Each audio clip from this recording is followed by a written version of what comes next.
Yes, where our guest speaker will be able to answer some questions that you may have. Yes, we're in a series on emotional health. It's 4 weeks. Last week we started and we talked about living in shalom or living in Right. peace, and we kind of delved into that a little bit. And next week we're going to talk about the brain and and the mind and how we process things in our lives emotionally.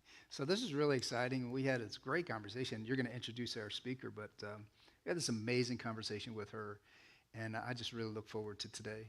Yes, so about 5 or 6 years ago, I was sitting in my office in the old building before we moved to the theater and got a knock on the door, and there was Elizabeth standing there with some cards and some flyers, and she was opening her practice, and she was going around to the area churches and just saying, I'm here, and I want you to know of what I have. And as I talked to her, she shared a little bit of her story, and I thought, boy, she's going to be a gift to Fairfax because counseling is so important, but merged with just biblical principles, it is a powerful force. So I'm going to read a little bit of her bio.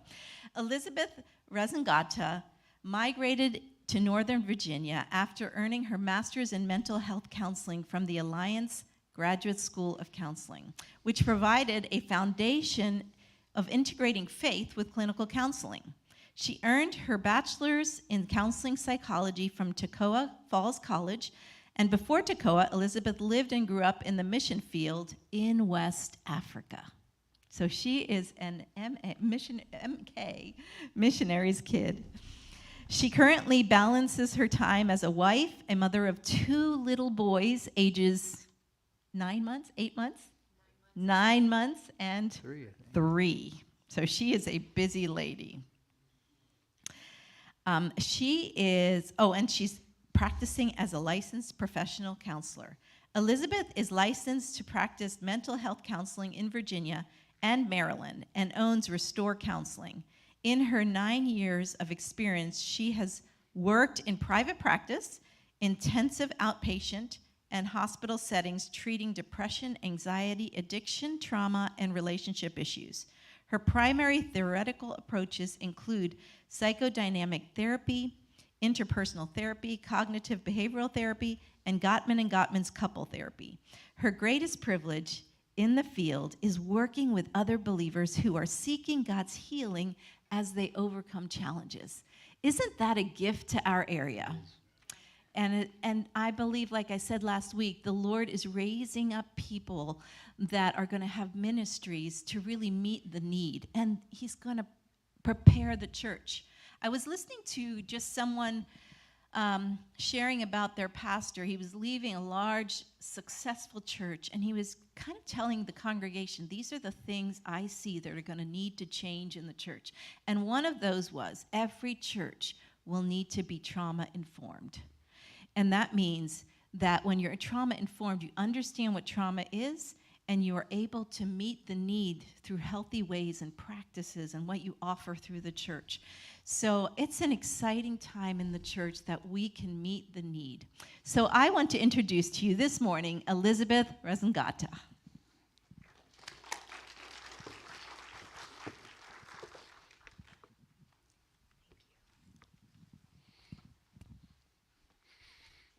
Well, good morning.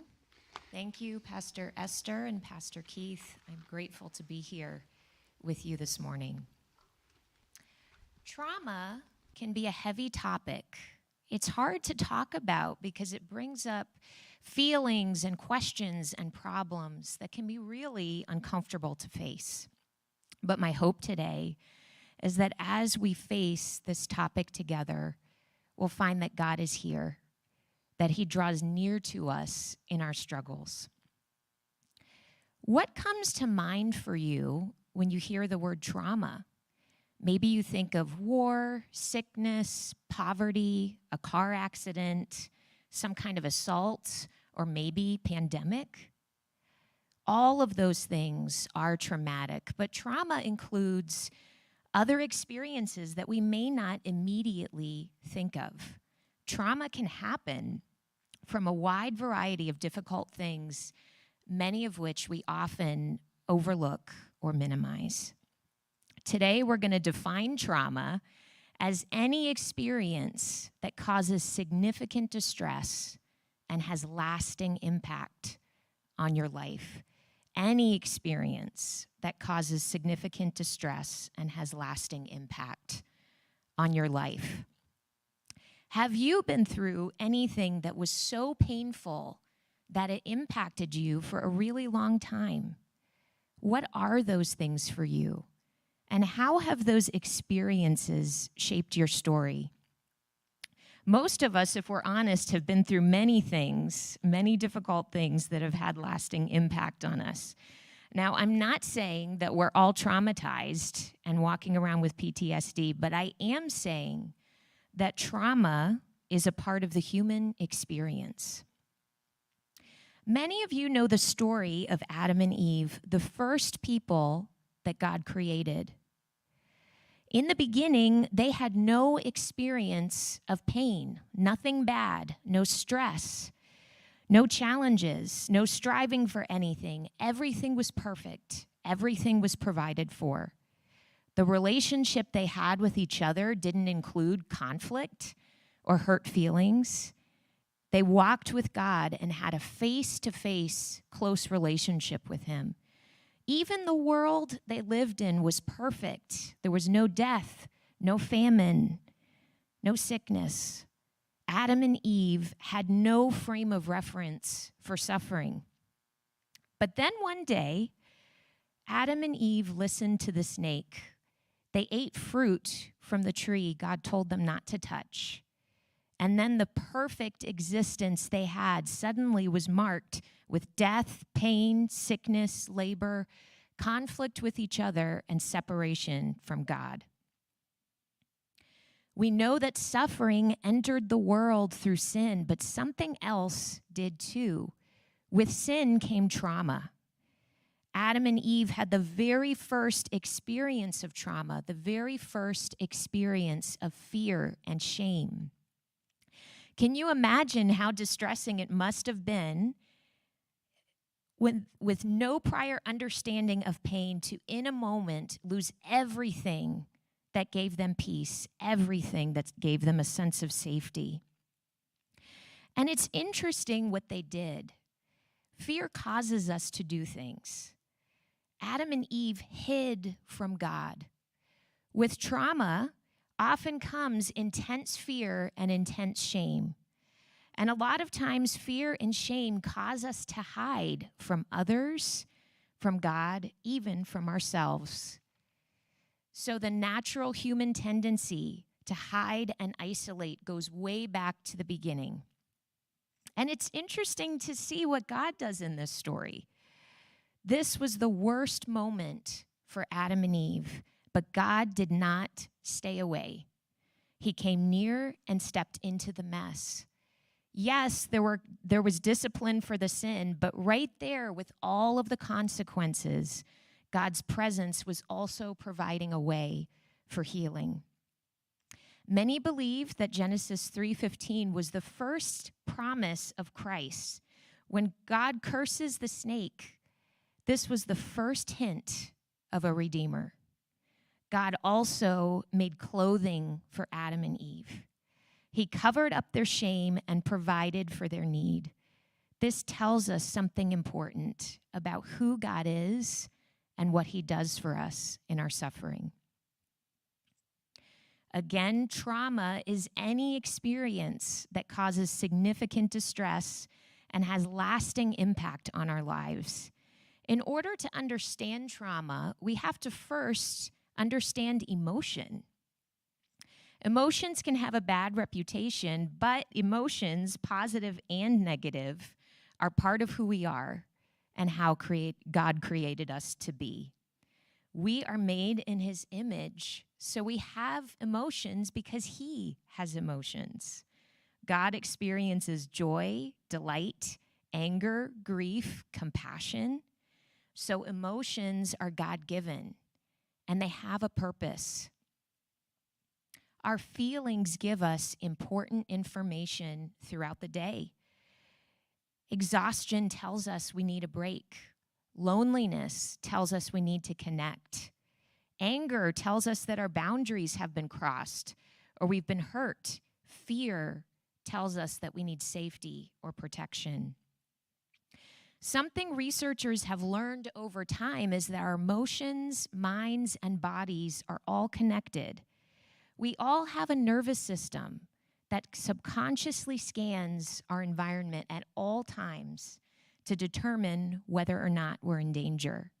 When we're calm, our bodies and minds are relaxed. But when we are anxious or even discouraged, there can be a heaviness or a tension or a stress, and sometimes it's hard to move out of that emotional spot. Now, we all experience bad days and negative emotions, but when there has been trauma, it is very common to live in a constant state of tension or anxiety. If you are someone who rarely feels calm, rarely feels at peace, chances are you have been through some things that have taught your nervous system to always be on guard, always be ready for something bad to happen. Trauma changes our story. It changes how we see the world, how we see others, how we see ourselves, and how we see God. When we go through something really difficult, that experience becomes a frame of reference. What we feel, what we believe, what we see can be colored by those experiences. And when that happens, trauma becomes the narrator of our story. But it does not have to stay that way. God, who draws near to us in our struggles, does not define us by our experiences, failures, or problems. He has a different story to tell about what we've been through. The Bible is full of people, men and women, who have been through some form of trauma. Today we're going to look at Naomi. Naomi's story is found in the book of Ruth. I'm going to read a short portion, and we'll paraphrase the rest of the story as we go along. Ruth chapter 1. In the days when the judges ruled, there was a famine in the land. So a man from Bethlehem in Judah, together with his wife and 2 sons, went to live for a while in the country of Moab. The man's name was Elimelech, his wife's name was Naomi, and the names of his 2 sons were Mahlon and Chilion. They were Ephrathites from Bethlehem, Judah, and they went to Moab and lived there. Now Elimelech, Naomi's husband, died, and she was left with her 2 sons. They married Moabite women, one named Orpah and the other Ruth. After they had lived there about 10 years, both Mahlon and Chilion also died, and Naomi was left without her 2 sons and her husband. What traumas did Naomi go through? First, she experienced a famine. Food was scarce enough that she and her husband changed their whole lives and moved to a foreign land to survive. Those of you who are immigrants understand that moving to a foreign nation and learning a new culture comes with many, many challenges. Even so, I imagine they hoped that when they got there, life would get a little better. But then while living in this foreign place, Naomi's husband died. And if that weren't bad enough, both of her sons died. Now, grief and loss are very traumatic, but this also made Naomi a widow with no children. As a woman in those days, having no male protection had a significant impact on identity, survival, and hope for the future. So Naomi's story starts out looking very grim, very hopeless. In a lot of ways, it seems like she has lost everything. Now, we're going to see that, like us, Naomi struggled with her trauma. Like us, her suffering began to shape the way she saw her story. we're going to take a look at 4 ways that trauma can have lasting impact, 4 ways that trauma can shape our stories.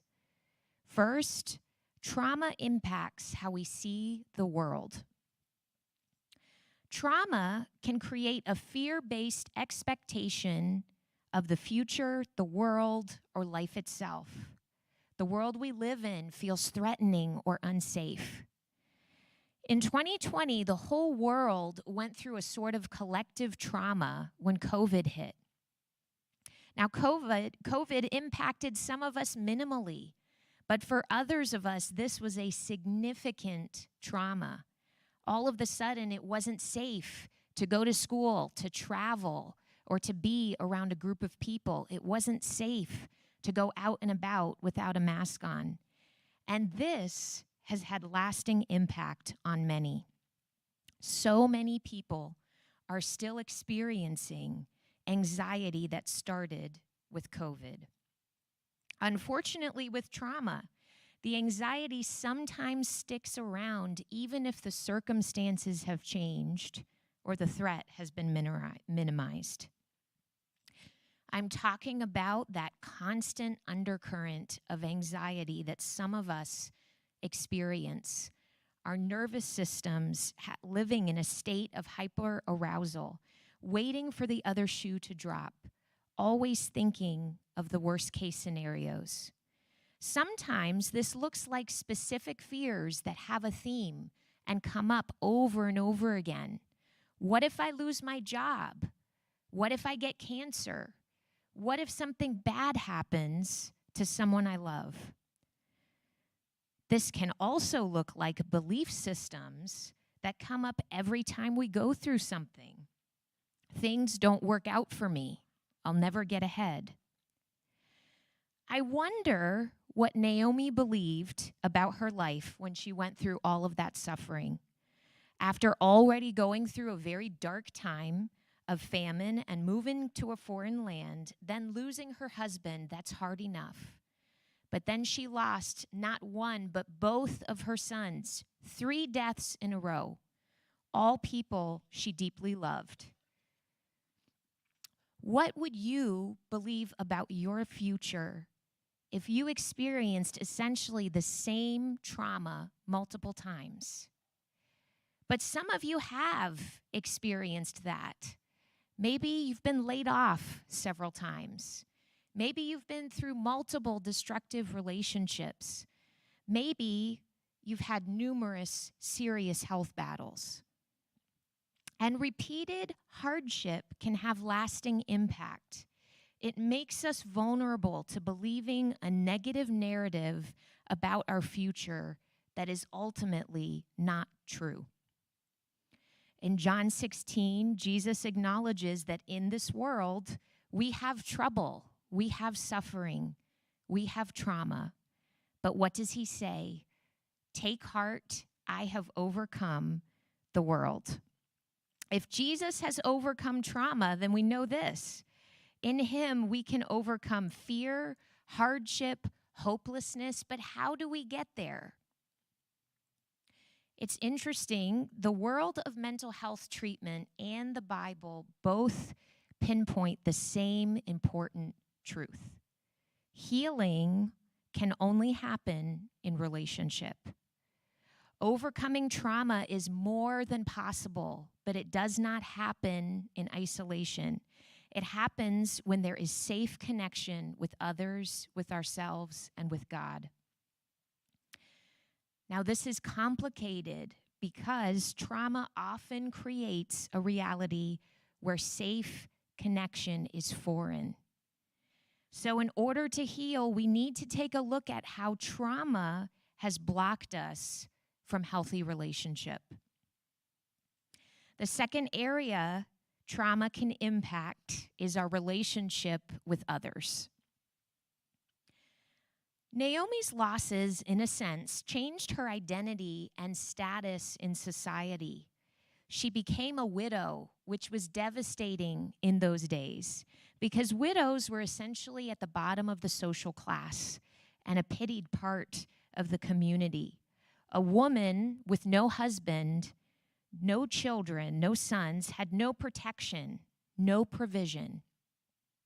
She also lost hope for an heir, a child to continue on her family line, which had significance for identity and purpose in those days. After the famine ends, Naomi goes back to Judah, and the text says the whole town was stirred by her arrival. Some people said, "Can this be Naomi?" The people who knew her were probably surprised. She came back from Moab different from how she left. Her husband and sons were gone.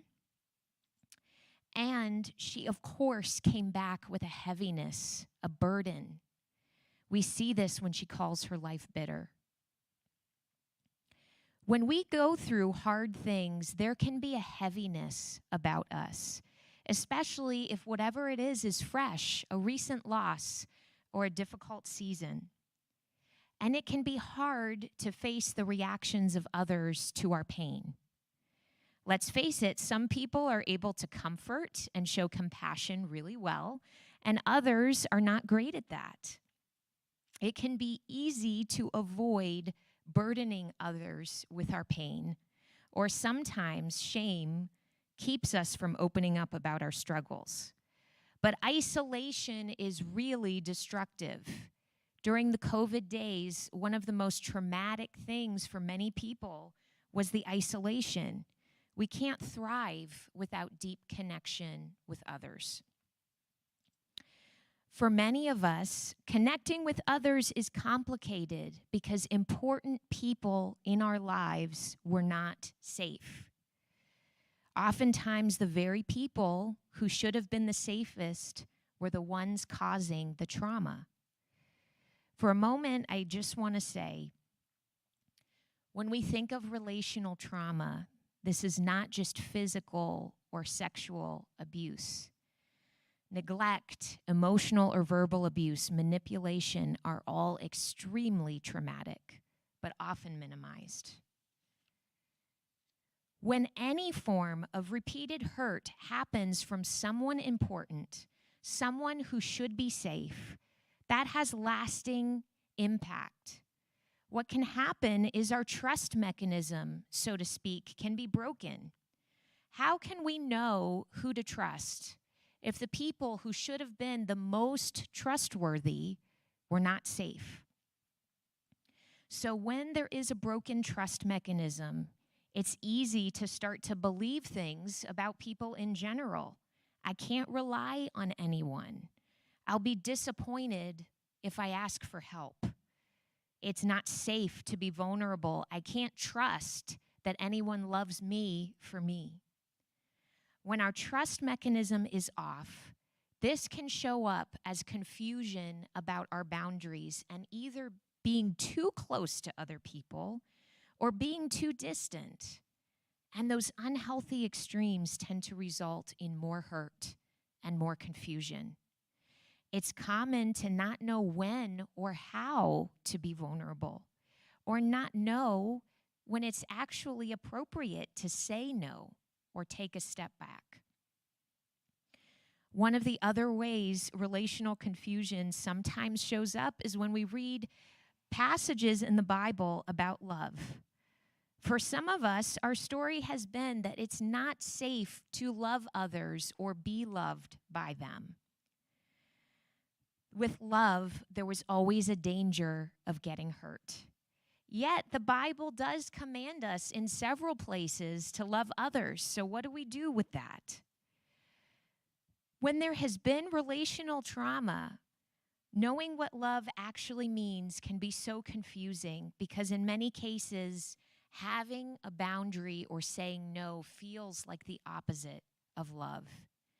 Many of us have been taught that boundaries aren't loving because the people in our lives responded by telling us in some way, shape, or form that our boundaries were wrong. But this is not from God. Look at how Jesus related to others. He had boundaries. He confronted people. He told them the truth.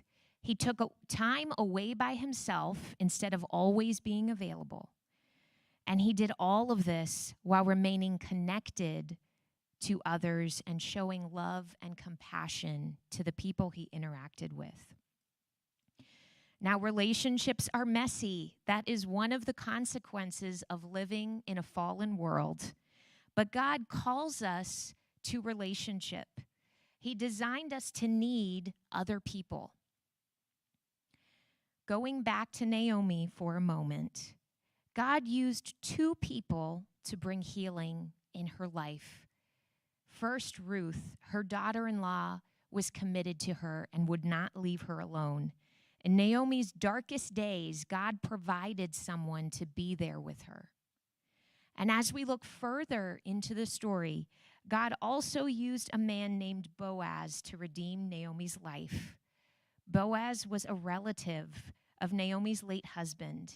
The customs in those days had a system for taking care of widows.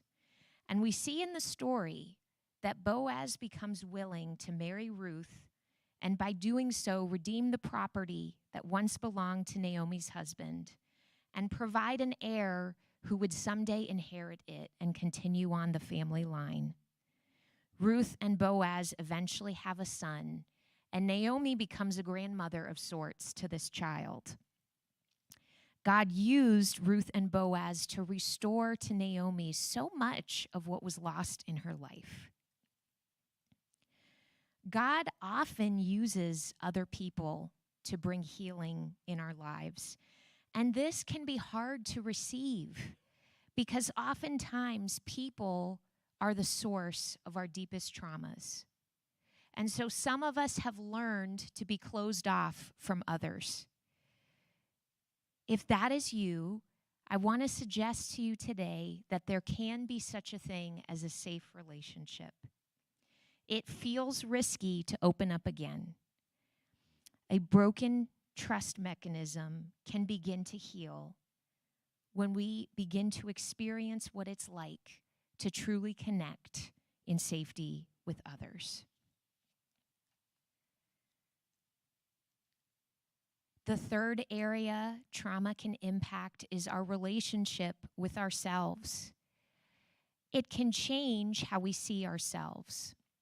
When something bad happens, our minds try to make sense of it. And one of the ways our brains make sense of what happened is to believe things about ourselves.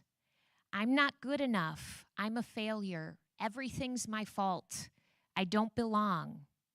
I'm not worthy of love. Now, if you've ever believed something similar about yourself, chances are your logical mind understands on some level this isn't true, or at least isn't always true. But the emotional part of who you are believes it. Whatever you started to believe about yourself as a result of trauma likely is not true, but it feels true. Naomi was so overwhelmed by all of the loss and hardship she experienced that she changed her name. Naomi means pleasant, gentle, or beautiful. She changed her name to Mara, which means bitter. Her identity was so shaped by her pain that she chose a name to match what she was feeling inside. It's interesting, with trauma, we often internalize beliefs about ourselves that match what we are feeling inside.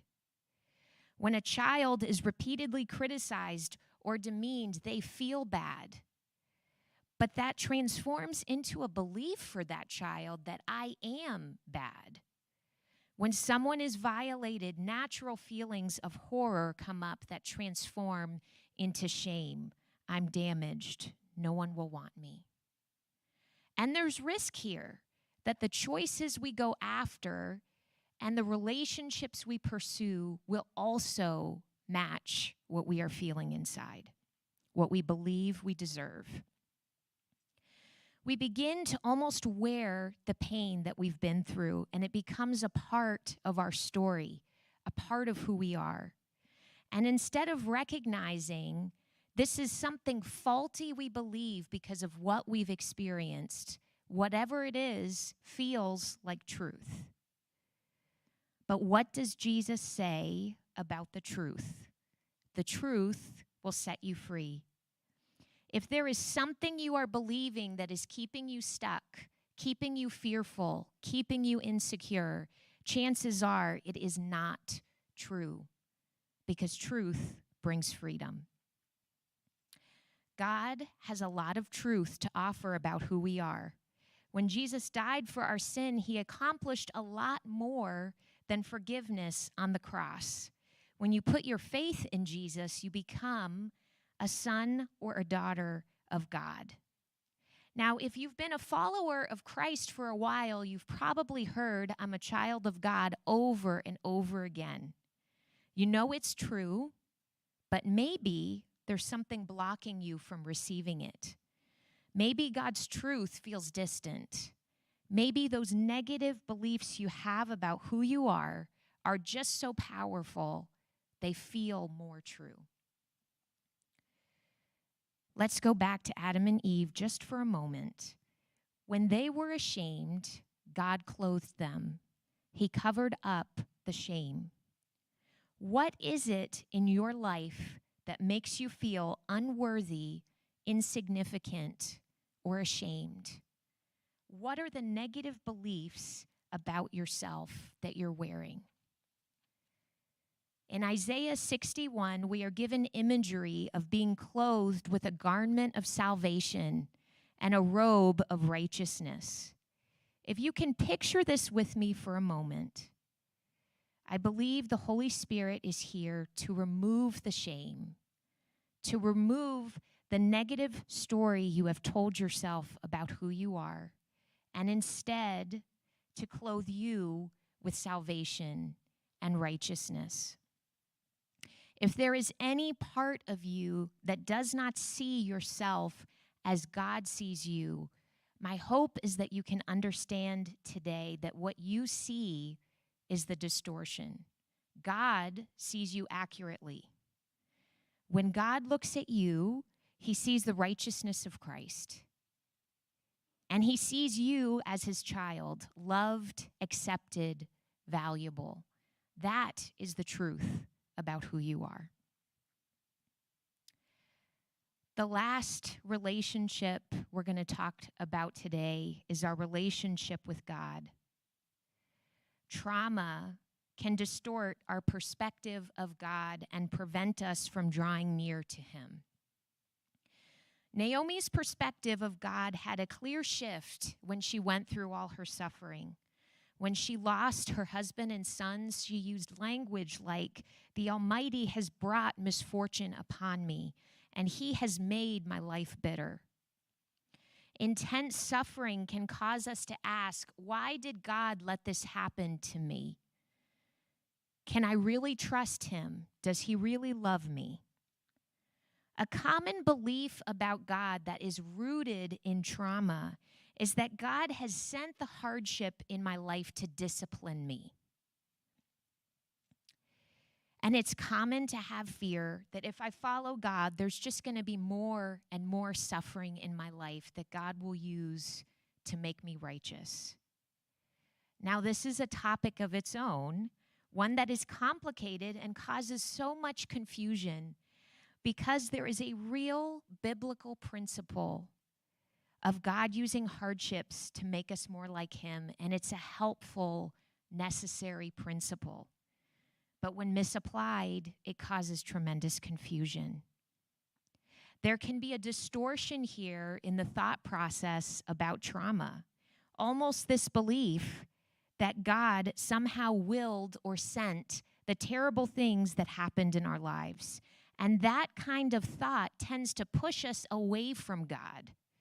Instead of God being our refuge, our comfort, the one we go to when we're in distress, God feels unsafe. When what we believe about God distances us from him, we have to look closely. Look closely to see where is our perspective about God being distorted by pain instead of matching who God really is. The trustworthiness of God is everywhere if we open our eyes to it. When God created Adam and Eve, he created them to experience abundance and connection with him. His idea for humanity was perfection. That tells us something important about his character. God did not create trauma and suffering. Those things entered the world through Satan and through sin. God's reaction to trauma has always been to draw near and be our help.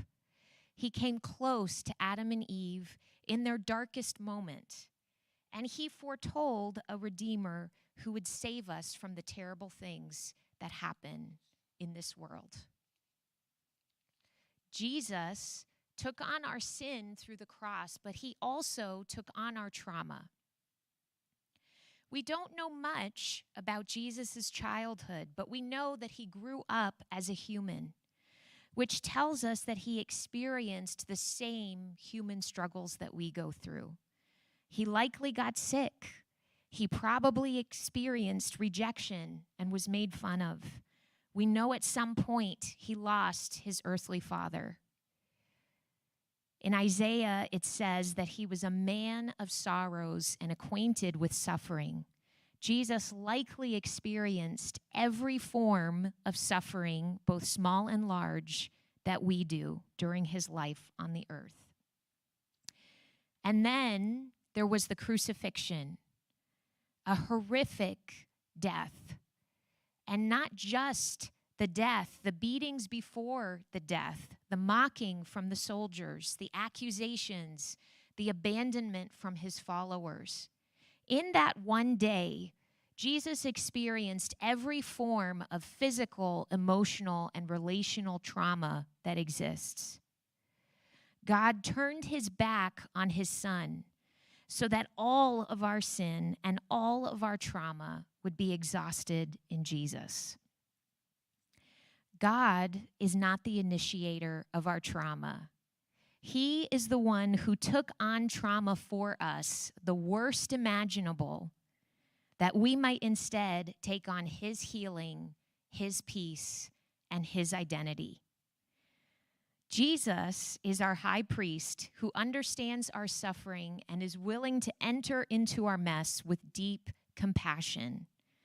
When we start to believe the truth about who God is, then he can become a safe haven instead of a distant figure. And when we begin to trust him, our whole perspective of life and the future can change.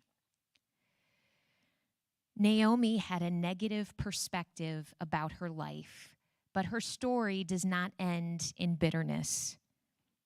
Through Ruth and Boaz, God redeemed her trauma.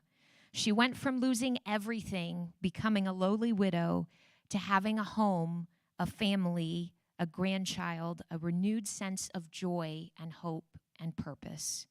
And it's important that we not miss this. Naomi's grandchild was the grandfather of David. Not only did God redeem Naomi's life from her suffering, he used her story to establish the family line of Jesus. God's plan and purpose for Naomi's life prevailed. What has happened in your life that still impacts you today? Whatever it is, I want to encourage you today that God is near and he has a plan and purpose for your life. Today, I want to close with a few practical steps you can take if you are noticing some areas in your life that need healing. First, look for God's redemption story in your life. What has he already done for you, and what is he doing now? Second, be willing to face your emotions. For all of us, facing our emotions is helpful to pinpoint what we are believing that is keeping us stuck.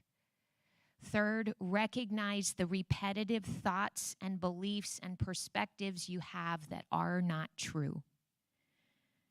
Fourth, once you have discovered an untrue belief or perspective that comes up for you, replace it with truth. This is where the Word of God is very helpful. As we cling to the safety of God's truth, that constant undercurrent of anxiety can begin to lift, and we can experience his peace. Finally, if you are struggling, get help from people who are safe. Take a risk and open up to others. And if you've been struggling for a while and want to sit down with someone and really look at the patterns in your life to find healing, professional counseling is also a helpful resource.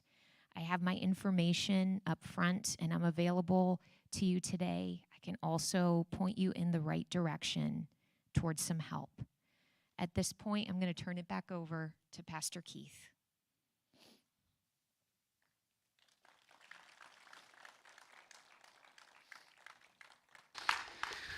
Well, Elizabeth, thank you so much. Would you do me a favor, though, and repeat those last 4 points for us? And look it up. I'm sorry to put you on the spot there, but Sure. But I thought they were great. So first, look for God's redemption story in your life. Yes. Second, be willing to face your emotions. Third, pinpoint those unhelpful, untrue beliefs that you have that come up over and over again, and replace them with biblical truth. And finally, get help from people who are safe. Yeah. So I have a question. There were a couple of questions that came up I think may do better by individually when they speak with you in the foyer. You'll be available later on. But one question I had, that how does someone know that they're impacted by trauma? I mean, we're not really good at being self-aware. And I'm just wondering if there's a time where I can go, oh yeah, you know what, that way back then, that happened to me, or someone said something, and it doesn't have to be, we think of trauma, we think of dramatic, but it doesn't have to be dramatic, right? I think of things in my life where somebody said something to me, and I just repeat that over and over in my head. And so how does someone become more aware?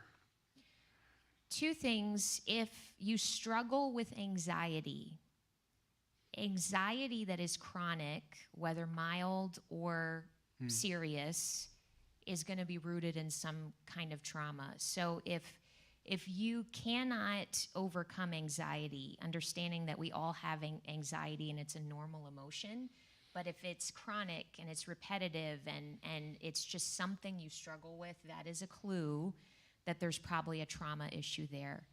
Also, we want to look for those repetitive thought patterns.